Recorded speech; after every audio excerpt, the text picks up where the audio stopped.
Hello everyone. पिछले video में हमने ज्योग्राफी क्लास 6 के chapter 1 the earth in the solar system को डिस्कस किया था और आज की वीडियो में हम उसी के क्वेश्चन आंसर्स को डिस्कस करेंगे। सो स्टार्ट करते हैं। सबसे पहला क्वेश्चन है answer the following questions briefly, यानी कि जितने भी क्वेश्चंस दिए हुए हैं उसको उन क्वेश्चंस को आपको ब्रीफ में आंसर करना है। फर्स्ट क्वेश्चन है how does a planet differ from a star, कि कोई भी प्लैनेट स्टार से अलग कैसे है। तो इसका आंसर करने का सबसे इजी वे है कि आप उसको जितने भी डिफरेंस है उसको आप पॉइंट वाइज अगर आप डिस्कस करते हैं तो आपको मार्क्स भी बहुत अच्छे मिलेंगे। आपके लिए भी इजी हो जाएगा कि आपको ज़्यादा लिखना नहीं पड़ेगा। तो इसका आंसर हम लोग इस प्रकार करते हैं कि a planet differ from a star in following veg. बाकी हम पॉइंट वाइज सारे पॉइंट्स को डिस्कस कर लेंगे। फर्स्ट नंबर है स्टार्स में हम लिखेंगे it has own heat and light. आपको पता ही है कि स्टार के पास अपना हीट और लाइट होता है। और प्लैनेट्स के कॉलम में लिखेंगे it has not own heat and light, कि प्लैनेट के पास अपना हीट और लाइट नहीं होता है। It is very big and hot. Star जो होते हैं वो बहुत बड़े होते हैं साइज में और वो बहुत गर्म होते हैं। It is smaller in size than star, और प्लैनेट्स जो होते हैं वो छोटे होते हैं स्टार के comparison. Star it is fixed, star जो होते हैं वो फिक्स्ड होते हैं, बट प्लैनेट्स में it moves around the nearest star. जो प्लैनेट जो होते हैं वो अपने नियरेस्ट स्टार के अराउंड मूव करते हैं। प्लैनेट इट ट्विंकल्स, प्लैनेट्स को आपने देखा होगा ट्विंकल्स यानी कि एक बार जलते हुए फिर बुझते हैं, जलते बुझते टाइप के ट्विंकल्स करते हैं। But planet it does not twinkle, they only shine और glow. Star it emits its own heat and light. Star क्या करते हैं कि वो अब खुद का अपना प्रकाश निकालते हैं और लाइट निकालते हैं, जिसकी वजह से वो चमकते हुए हम लोगों को दिखाई देते हैं। But planets it lit by the light of the stars. जो प्लैनेट है वो भी हमें चमकते हुए दिखाई देते हैं, बट वो स्टार्स की लाइट से, अपने नियरेस्ट स्टार की लाइट से खुद को ग्लो करते हैं। ओके, नेक्स्ट क्वेश्चन है what is meant by the solar system. Solar system से आप क्या समझते हो। आंसर है solar system refers to the family of the sun. Solar system क्या रेफर करता है, सन की फैमिली को। It includes the sun, 8 planets, satellites and some other celestial bodies like asteroids, meteoroids and the sun as its head। Solar system में क्या क्या होते हैं, सन होता है, 8 planets होते हैं, उनके सैटेलाइट्स होते हैं, other celestial bodies like asteroids and meteoroids भी होते हैं, और इन सब का हेड कौन होता है, सन होता है। उस पूरे ग्रुप को हम क्या कहते हैं, solar system. Okay, so next question है name all the planets according to their distance from the sun. आपको सारे प्लैनेट्स का नाम लिखना है सन से डिस्टेंस के अकॉर्डिंग में, कि मतलब सन से सबसे नजदीक कौन होगा, फिर उससे दूर कौन होगा, फिर उससे दूर कौन होगा, इस सीक्वेंस में। सो इसका आंसर है the name of all the planets according to their distance from the sun are following. सबसे फर्स्ट नंबर पे है मरकरी, सेकेंड नंबर पे है वेनस, थर्ड नंबर पे है अर्थ, फोर्थ नंबर पे है मार्स, फिफ्थ नंबर पे जुपिटर, सिक्स पे सैटर्न, सेवन पे यूरेनस एंड एट पे नेपच्यून। आपको याद रखने के लिए एक सिंपल सा ट्रिक भी था कि my very educated mother just serves us nuts. तो इस ट्रिक से आप याद रख सकते हैं। हमारा नेक्स्ट क्वेश्चन है why is the earth called a unique planet. Earth को यूनिक प्लैनेट क्यों कहा जाता है। The earth is known as a unique planet because of following reasons. इन रीजन की वजह से अर्थ को एक यूनिक प्लैनेट कहा जाता है। फर्स्ट नंबर है it has favourable conditions to support life. आपको पता है कि अर्थ के पास ऐसा कंडीशंस है जो कि लाइफ को सपोर्ट करता है। It is neither too hot not too cold, ना उसकी क्लाइमेट या उसका सरफेस ना ज़्यादा गर्म है और ना ज़्यादा ठंडा है। ऐसा है जहाँ पे कि लाइफ सरवाइव कर सकती है। It has air and water which are essential for our survival. उसके पास, अर्थ के पास एयर है और वाटर है जो कि किसी भी लाइफ के सर्वाइवल के लिए बहुत ही इम्पॉर्टेंट है। It has life supporting gases like oxygen, और इसके पास लाइफ को सपोर्ट करने वाले गैस जैसे ऑक्सीजन है, इसलिए ये अपने आप में एक यूनिक प्लैनेट है। अब नेक्स्ट क्वेश्चन है 5th number question E, why do we see only one side of the moon always?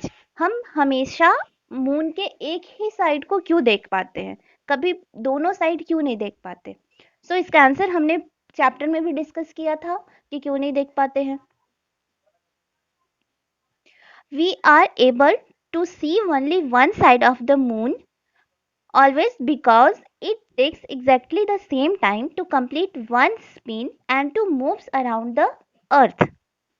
अब क्या होता है कि मून जो अपने एक्सिस पे घूमता है, यानी खुद अपने आप में जो घूमता है उसका टाइम, और वो जो अर्थ के अराउंड घूमता है उसका टाइम, दोनों इक्वल है.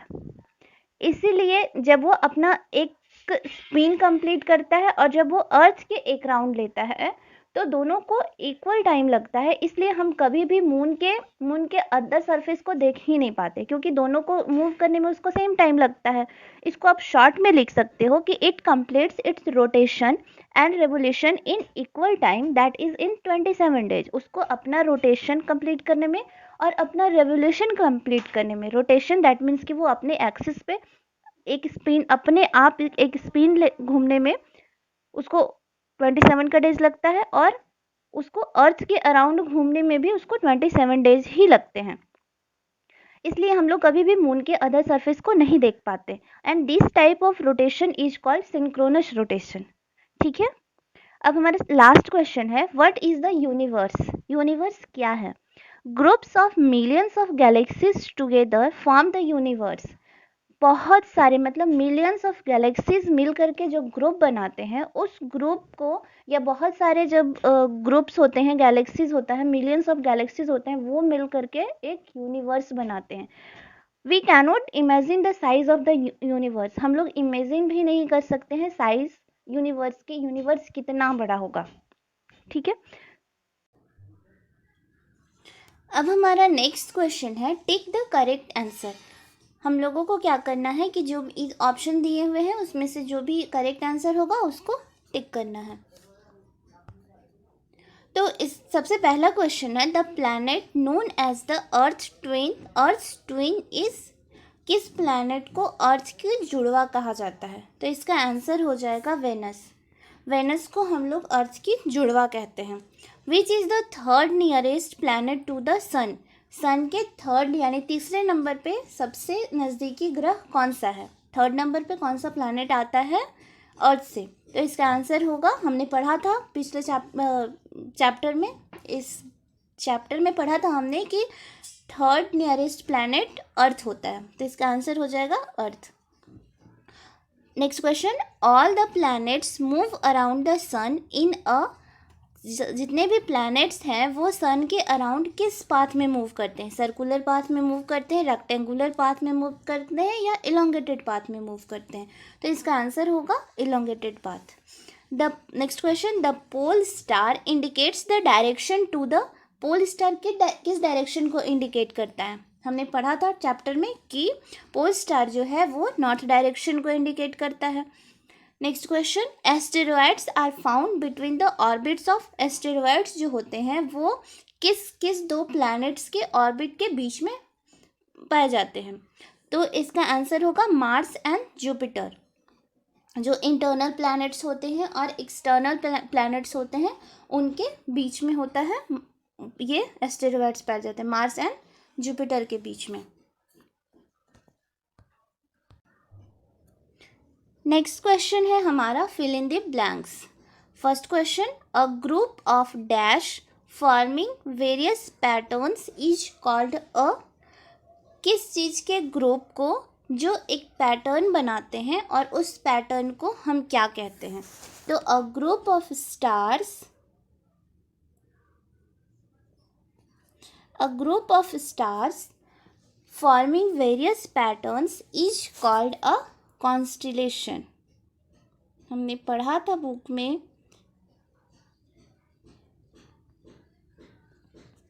कि ग्रुप ऑफ स्टार्स जो वेरियस पैटर्न बनाते हैं उसको हम लोग कॉन्स्टिलेशन बोलते हैं. A huge system of stars is called,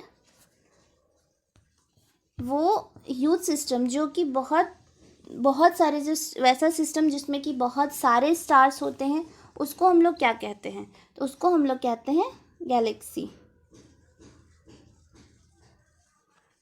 galaxies. Dash is the closest celestial body to our earth. हमारे अर्थ से सबसे नज़दीक में कौन सा सेलेस्टियल बॉडी है? कौन सा ऐसा बॉडी है जो कि अर्थ से सबसे नज़दीक है? तो वो क्या हो जाएगा? मून।